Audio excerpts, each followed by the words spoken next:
If you don't stay in your own room tonight, I am posting you on Etsy tomorrow because we made you. Hey guys, my name's Jeff. That's Mike. Welcome back to My Wife Still Likes Me. We are going to talk about boundaries today.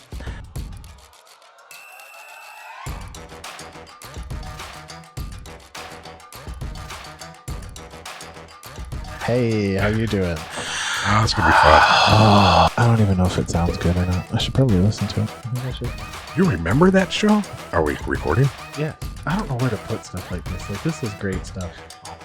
We accidentally created a series last week on communication, and we're not done with communication, but I think boundaries is a good part of that. So we're going to start with boundaries.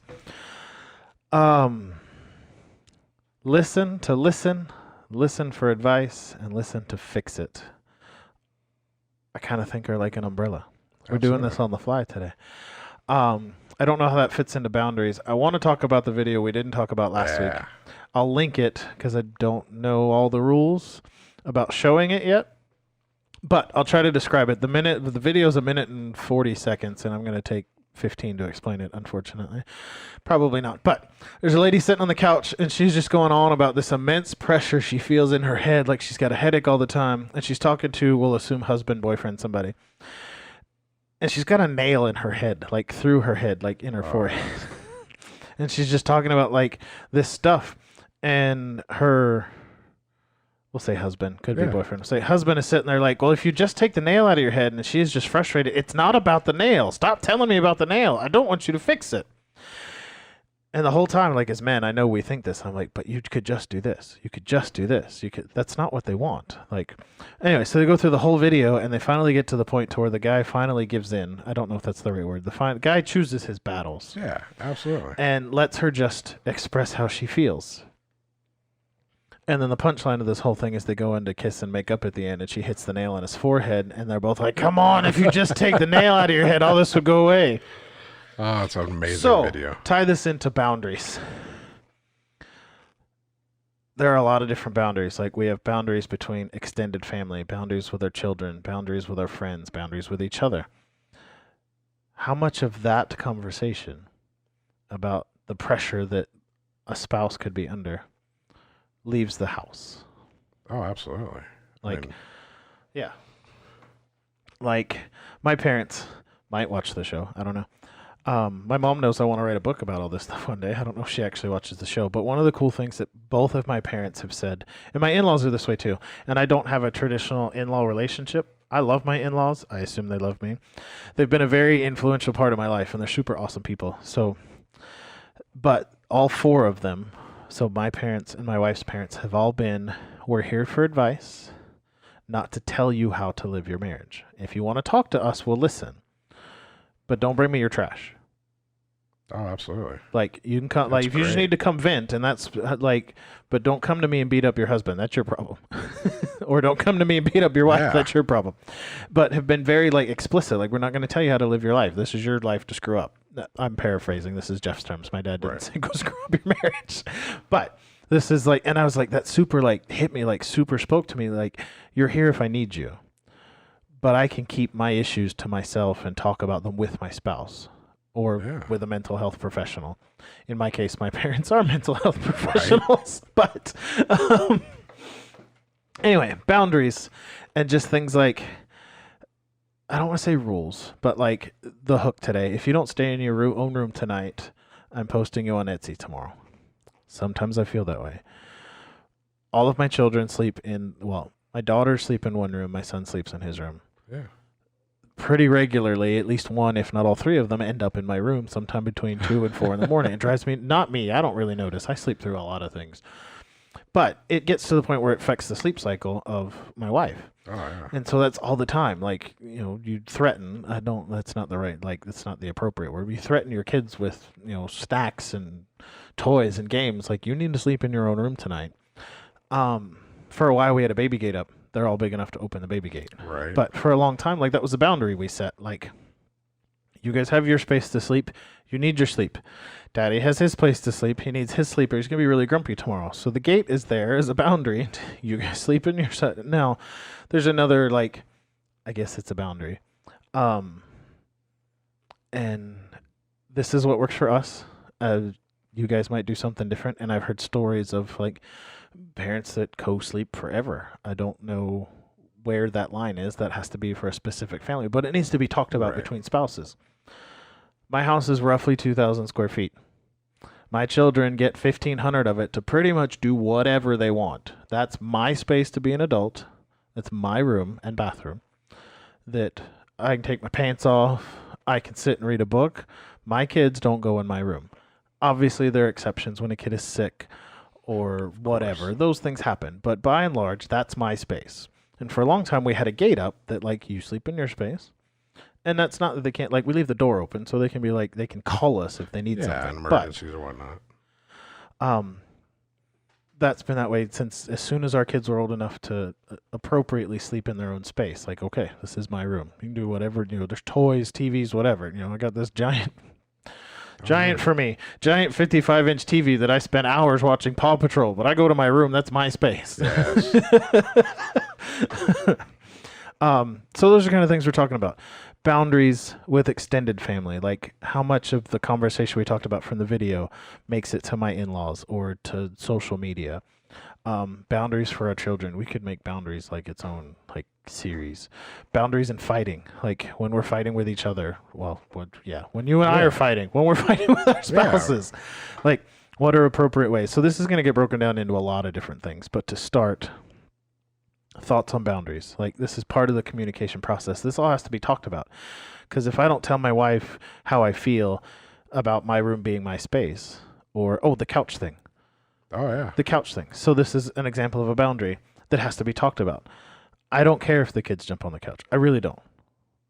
I don't know where it comes from. I don't remember being allowed to jump on the couch at my house, but we did some fun stuff. I was a Cub Scout. My parents were the den leader. Den leader. Yeah. We had pizza food fights all the time. So anyway, I don't care if the kids jump on the couch. My wife does. My wife doesn't want our kids to jump on the couch. Our kids don't jump on the couch. But we talked about it. I expressed how I felt. I don't really have an opinion. She does. The kids don't jump on the couch. That's a boundary. That's something we talked about. And I feel like I'm rambling, and I'm sorry. But those are all different things. Like next week, we're going to break down into, what are we doing? Fighting next week? Fighting next week. Conflict resolution. Whatever.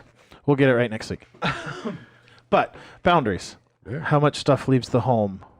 Inside the home, what are the rules? What are the the bathroom? Oh yeah. I mean, all right, and this is one for me. I love my wife, and there's times where last month I was on vacation. I usually take about a 3-week vacation towards the end of December. That's what I've always done. When our kids were little, it was time that I could spend with them. We get to go do things. But this last vacation I was on, there's times where, on our old house and at other houses we've lived in, the toilet and the shower and everything was open. And you had, if I had to go to the bathroom, I'm sitting there while she's doing her hair and everything like that. And she didn't care. But this house we got now, and it's like, I was so excited. I was like, there's a door to the toilet room. Yeah. That's what it is. And it's like, I can lock the door. I have my own little sanctuary, I guess you'd call it. And there's times, I even when I get up for work and stuff like that, I'm in the bathroom before she is.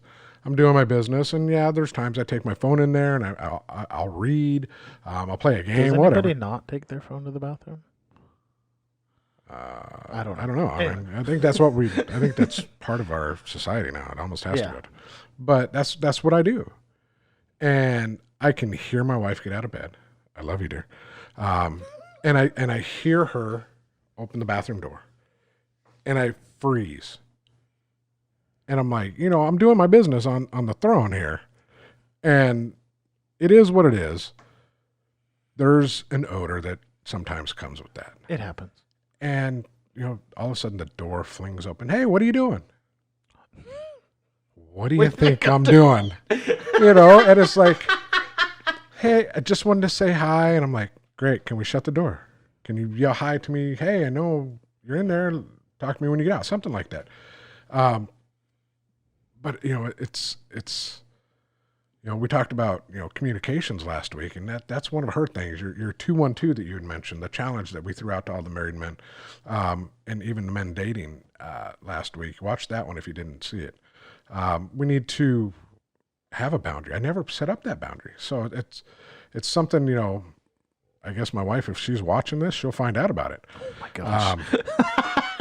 So you know what? This is a test. Yeah. This is a test.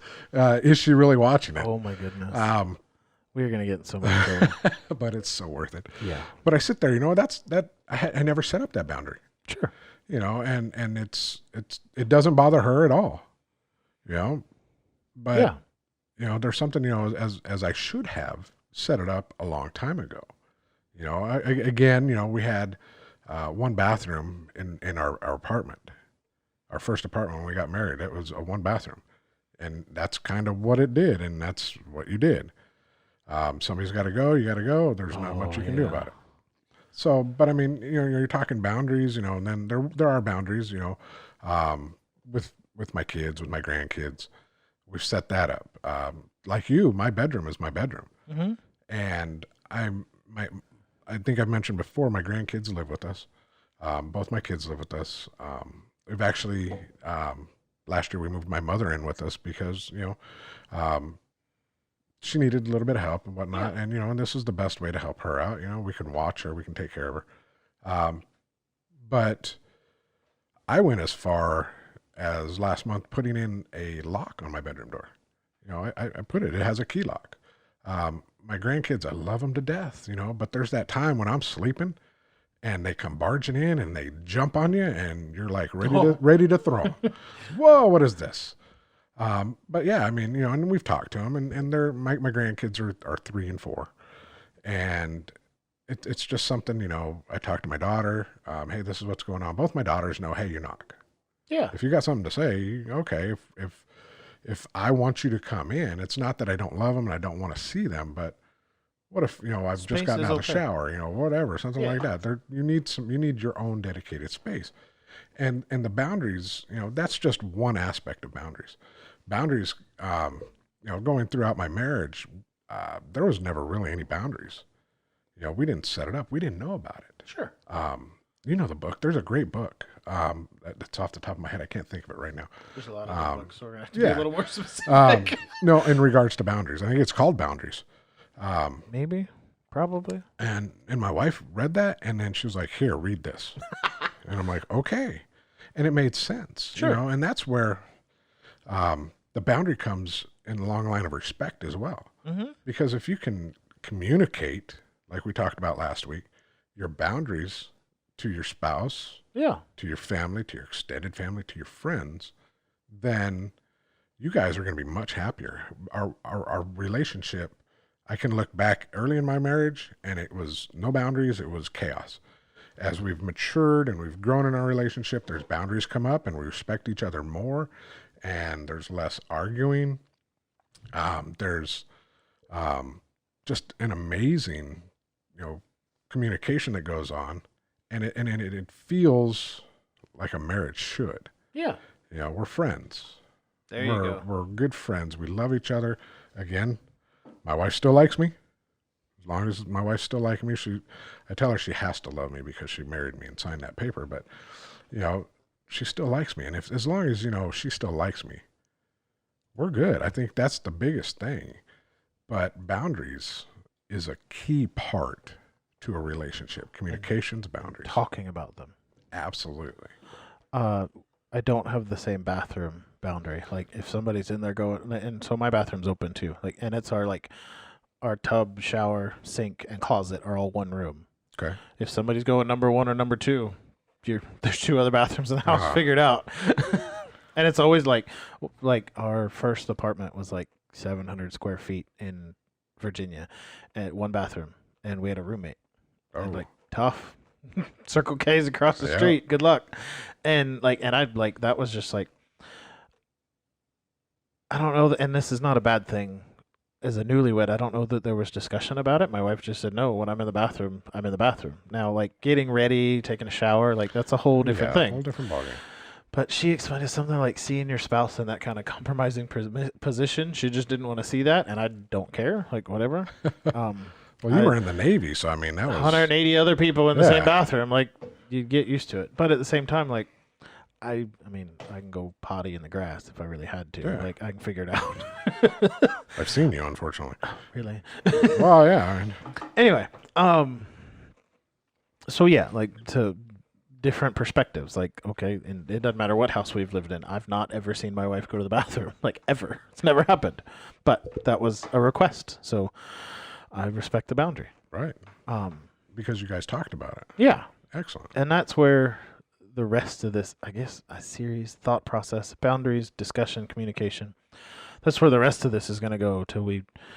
I don't think we'll run out of stuff to talk about. I talk for a living. But boundaries doesn't just apply. Like, we're not going to fit this into 20 minutes today. No. But just a concept. Like, here's what we're talking about. Here's an idea. Like, my wife still likes me because we talked about things and we respect each other's requests. And next week, we're going to talk about what happens when we disagree with those requests and how do you and I resolve issues with our spouses. Right. Because we don't have the same philosophy, if you will. Oh, not that they're bad. Yeah, like, they're not wrong, but we don't approach it from the same direction. Right. And that's not a bad thing. And going on from that, I mean, there's no one right way for every marriage. There's not a one size fits all. No, not you at got to all. work on it. And as we have gone through our marriages, you through yours, me through mine, there's been, steps that I've taken that would never work for you and your wife. There's steps that you've taken that would never work for me and my wife. But I've taken advice from you. And it's like, okay, hey, this didn't work. Okay, well, let's modify it a little bit. Let's tweak it. So, hey, you know what? This works now. And now this is how I do it. And if I can give that advice on any occasion, I've talked to many other men that may be going through an issue or whatever, and it's, hey, this is what I do. See if it'll work for you. If it doesn't, modify it, tweak it. Sure. Absolutely. But you have to want to. It is. You have to. There's a key to that. You have to want to do. If you don't want to, why did you get married? Absolutely. And there's. Is that appropriate to say? I feel like I'm calling somebody out. I mean, it is what it is. Yeah. And there's, society. I don't want to run off on society, but I mean, I can talk about my beliefs. I mean, this is a family channel, but sure. I grew up in a divorced family. Mm-hmm. And I didn't want to be divorced. Sure. Could my wife have divorced me? Absolutely. Did she, honestly, at some times, did she have the right to divorce me? Absolutely.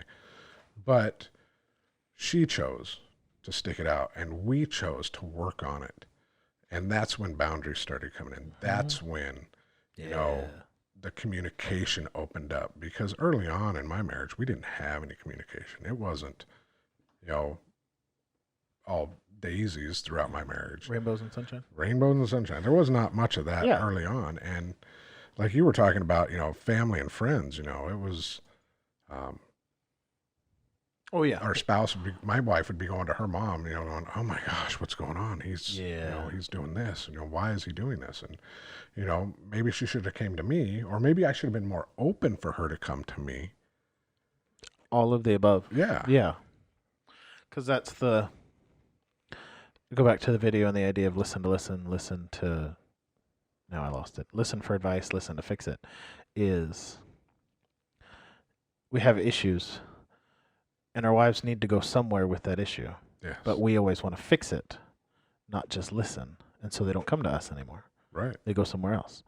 Sometimes it's our in-laws that I don't mind mine. I love mine. But some people, they have in-laws, they just that's the toxic relationship that is dividing the marriage. But the outlet that our spouse has is the in-law or the mom. And that's not a bad thing. Go talk to your mom about stuff. But I don't know, talk for a living, and I don't have words to describe this. It just makes me laugh all the time. Have we tried to fix, and this could be a greater issue, and I love that podcast idea because random thoughts, this is happening in real time. It happens to me all the time. Right. Are our spouses, husbands or wives, going somewhere else with their issue because we're not just listening to listen. We're trying to fix it and they just want to talk about it. Yeah. Or they want our opinion, but they don't need us to fix it. And so now they go somewhere else or to social media. Like, I mean, we could spend hours just going post by post of almost or virtually failed marriages because they're coming to social media to express their issue instead of talking to their spouse about it. Is that because for so long they've been so divided on communication or boundaries that that's just the outlet? True. And how do we fix it? I mean, you can sit there and talk to anybody. Yeah. You know, whether it be at your work or unfortunately sometimes even at church, if you're talking to somebody that, you know, has done the D word that we're not going to pronounce here, they want to make it look like they've done okay, you know, and hey, you know what? You should just get that. You should just take off. You should just do this. And, you know, and it all depends on who you're going to talk to. If you want to be financially fit, you don't go talk to somebody who's broke. You know, if you want to work on your marriage, you don't want to go talk to somebody who either has never been married or has separated in their marriage. Not that all separations are wrong. You know, there's times when and in my opinion, I don't know if you agree with me, that there are times, you know, maybe you should leave. You know, severe abuse, things like that. You know, absolutely. I get in trouble. Like, so as a pastor, I'm for reconciliation until both people sign on the dotted line that they want to be separated. Right. And even then some after that. But at the same time, I can't look at the world and not acknowledge the fact that there are some people that just don't want to get help. Right.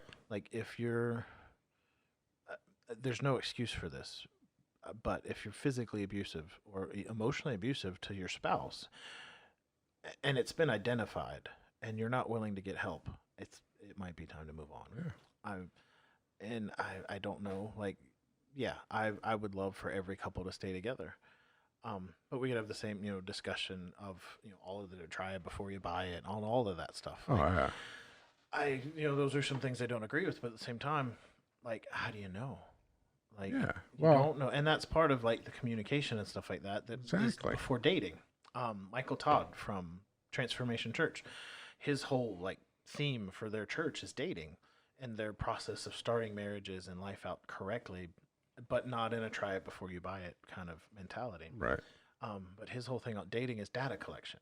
Oh, absolutely. And so I think through, like, there are, and I don't want to call them failed marriages, but they're marriages that maybe shouldn't have started because one spouse is incredibly abusive or becomes incredibly abusive. And they're not willing to get help. Right. But at the same time, like,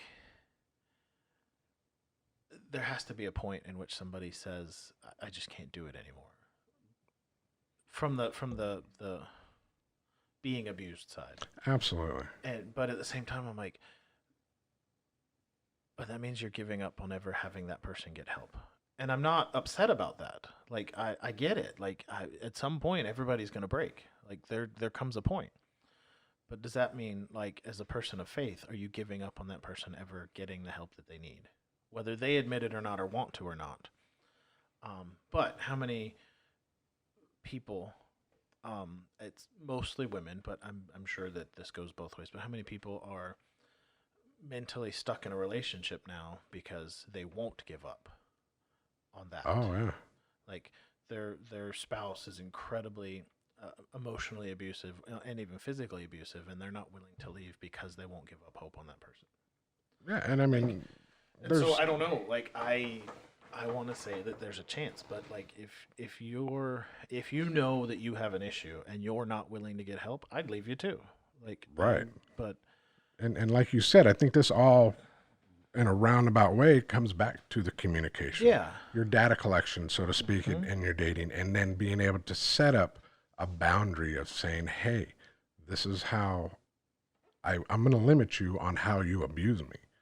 Yeah. You know, I mean, there should be no abuse. There should at all. absolutely be no abuse. But I mean, when you take it to a level and you have a boundary set up, and then you have somebody that constantly breaks or jumps over that boundary, there's a pattern there, and it has to be addressed. Hey, we talked about this, and then and that's where communication comes in. That's where, hey, we talked about this boundary. And that's where I get, if you get to that point and they're not willing to get help, there's a different conversation to be had. Right. But it still needs to be between the couple, like not with the in-laws and with social media, whatever. Yeah. Because there's no excuse for any kind of abuse. Like, keep it offline. Keep it offline. But like keep it off. Get help. Like, absolutely. If you're in either man or woman, if you're in an abusive relationship, get help. For yourself, and then if your spouse is the one abusing, like, let's fix it. Yeah. Like, that's not okay. Safety first, absolutely, always. But that also doesn't mean, and this is just like Jeff's real thoughts as they come out, because as pastors, we walk a very fine line of what's okay and what's not. Right. I don't think separating, or, divorcing, whatever, leaving your spouse also means that it's not recoverable. Because people get remarried all the time. Absolutely. And then even at the same time, is that the breaking point for the abuser to see, oh, this really is wrong. I've lost everything, if you will. Maybe I do need to go get help. But then that's a whole other conversation. Like, okay, they get help, but there's a relapse. Do we start this whole process over again, or do we talk about it? Communication, boundaries. How much grace is there in this process? And I don't know. Like, I think that's a case-by-case thing. I don't have an answer for that, but that's we're getting down and below the surface, aren't we? You got to dig a little bit to fix something. And those are the kind of things, like, I don't have an answer, but there's a resource. Can we find a trauma counselor? Or a mental health professional or a marriage counselor that's actually like licensed to walk through something like that. Because that's way more help than you're going to get out of 20 or 30 minutes talking to us. Yeah. But those are things that need to, and personal boundaries. Okay. Yeah. Like we have couples boundaries, and we talk about things, and we'll get into like conflict resolution and finances and kids and all of those things as we go down the list. But are there personal boundaries? Like, if you're in that kind of relationship, what is your breaking point? Oh yeah. Because there are some like that. I committed to this. I'm in it till the end. Well, the end could literally be your death. Yeah. But the abuser, the abusive spouse may never know, because that's how they grew up. That's how they were raised. Nobody ever told them it wasn't right. Whatever. But. I don't know. There's got to be hope of reconciliation at some point, but that doesn't mean that divorce isn't a part of that process. I mean, as a pastor, I'm for reconciliation all the way, but I know that both sides have to be willing to get the help that they need and be willing to apply the things that they learn from that help. True. But the communication side needs to be between the couple and their mental health professional, not the in-laws. Right. I don't want to say don't talk to your family about stuff. Like, that's okay, but don't go and vent to your mom to beat up your husband, and don't go and vent to your dad to beat up your wife. Like, don't just tear down your spouse. Like, there needs to be a genuine, hey, we're having this issue. Can you listen for advice? Like, can you listen and, whole different kind of conversation, boundaries, relationship building. Sorry, my kids are yelling. When I go to my in-laws or my parents, it's a mutual understanding that I would like your opinion. Like, hey, we're going through, and so a lot of times Kim and I do it together. Like, we'll just do it like, hey, this is what we're talking about. But there's no expectation of fix it. There's no, this is what you have to do. This is our thoughts. This is how we think you should handle it. And then we take it or leave it. 90% of the time, it's probably okay. I can't think of a time my dad told me something I didn't like. But, yeah. I mean, unless you're wrong, and then we don't like to be told we're wrong. But yeah, I mean, you're right. That's yeah. I mean, we've kind of hit a roundabout way on communication and boundaries by this, and we kind of, I mean, there's a lot more to it, and I'm sure later on in other episodes, if you guys want to tune in, then we'll come back to this as well. Sure, because there's a lot of different boundaries, and we just kind of scratched the surface. But guys, thanks for listening. Thanks for watching. This is a tough subject. We got to some good stuff. I know you have comments. I know you have thoughts. You probably have a lot more questions. Send them to us. Leave them in the comment section. Send us a message. We will do our best to respond. I don't have answers for some of this stuff, but we want to be a resource for you to find answers and questions and maybe other people to talk to. But like, subscribe, tell your friends. My wife still likes me. Ladies, my husband still likes me. I don't have a logo for that. Thanks for watching us, and we will see you next time. Bye.